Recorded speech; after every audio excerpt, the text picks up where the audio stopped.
قافلہ شام سے مصر جا رہا تھا، وہ راستہ بھول گیا. وجاءت سیارۃ فارسلوا واردہم فادلى دلوه قال يا بشرى هذا غلام واسروه بضاعة والله عليم بما يعملون. قافلہ تھا، وہ روایت میں آتا ہے کہ وہ شام سے مصر جا رہا تھا، راستہ بھول گیا. وہ راستے کا بھولنا ان کے لیے خیر کا تھا. بعض مرتبہ نامناسب حال آتے ہیں، وہ نامناسب حالات میں جو آدمی کو کوئی نہ کوئی خیر کی چیزیں مل جاتی ہیں. جیسے ام ایمن، یہ ام ایمن کون تھی؟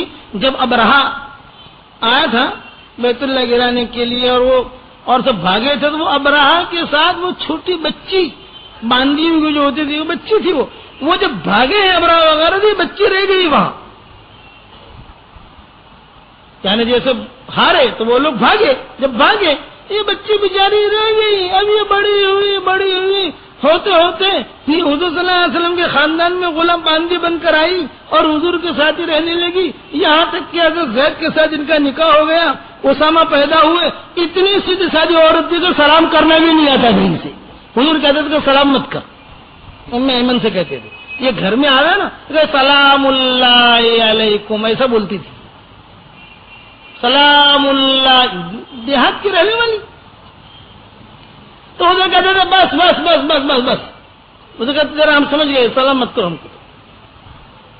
دیکھو ام ایمن کے ترجمے میں یہ بات ملے گی آپ کو، لیکن خیر ان کے مقدر میں تھی. وہ لوگ تو بھاگ گئے کہ اس کا سیٹ بھاگ گیا، یہ یہاں رہ گئی. اور اس کو نسبت کس کی ملی؟ حضور صلی اللہ علیہ وسلم کی ملی کہ حضور کے خاندان میں یہ باندھی بن کے رہی، خدمت کرتی. حضور نے جو ہے حضرت زید کے ساتھ ان کا نکاح کرا دیا. بعد میں اسامہ پیدا ہوئے، اسی لیے اسامہ بدصورت تھے ماں کی وجہ سے، کہ اسامہ جو تھے قبول صورت نہیں تھے، تو ان کی صورت لوگ پسند نہیں کرتے کیونکہ ان کی ماں جو ہے وہ قبول صورت نہیں تھی. لیکن خیر کیسے ملی؟ وہ راستہ بھولے. لیکن یہاں تو یہ قافلہ جو تھا یہ راستہ بھول گیا، اور راستہ بھولتے بھولتے جنگلوں میں جاتے جاتے اب ان کو پیاس لگی. تو قافلے والوں نے کہا کہ ہم تو راستہ تو بھول گئے ہیں، بھئی کہیں سے پانی تو لے آؤ. تو ایک آدمی کو پانی لینے کے لیے بھیجا کنویں پر. وہ کنواں تھا غیر آباد. وہاں جو اس نے ڈول ڈالی تو یوسف علیہ السلام نے دیکھا کہ آ گئی اللہ کی مدد. 3 دن تک تو رہے یوسف علیہ السلام وہاں. وہ یہود آتا تھا، وہی کھانا کچھ ڈال جاتا تھا، کچھ پانی دے جاتا تھا. یوسف علیہ السلام نے وہ ڈول پکڑ لی. وہ نیچے اوپر جو ڈول کھینچ رہا ہے وہ سمجھا کہ پانی مل گیا، اور یوسف سمجھے کہ میری جان بچ گئی.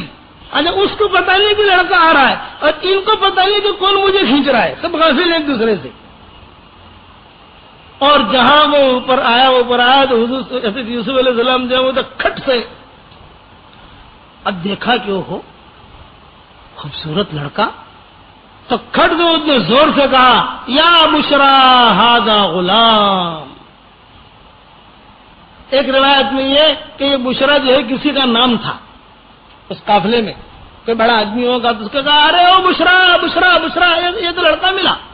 اور ایک روایت میں ایک ترجمہ ہے کہ ارے خوشخبری خوشخبری، یہ تو لڑکا ملا ہمیں.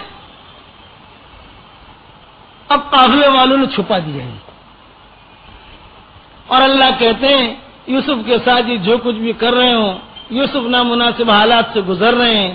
خواب دیکھنے والے یوسف، باپ کے سامنے بیان کرنے والے یوسف، اور باپ سے جدا ہونے والے یوسف، اور پھر بھائیوں کی مار کھانے والے یوسف، اور پھر کنویں میں رہنے والے یوسف، اور اب جو ہے قافلے والوں کے ہاتھ میں آنے والے یوسف. اب وہ یہودا جو تھا وہ کھانا لے کر آیا. قافلے والوں نے چھپا دیے اور چھپا کر چلے کہ چلو بھائی لینے گئے تھے پانی، لیکن مل گیا مال قیمتی. علماء نے لکھا ہے کہ اس زمانے میں غلاموں کی جو ہے بہت ہی قلت تھی، اور اس قسم کے خوبصورت غلام ملا نہیں کرتے.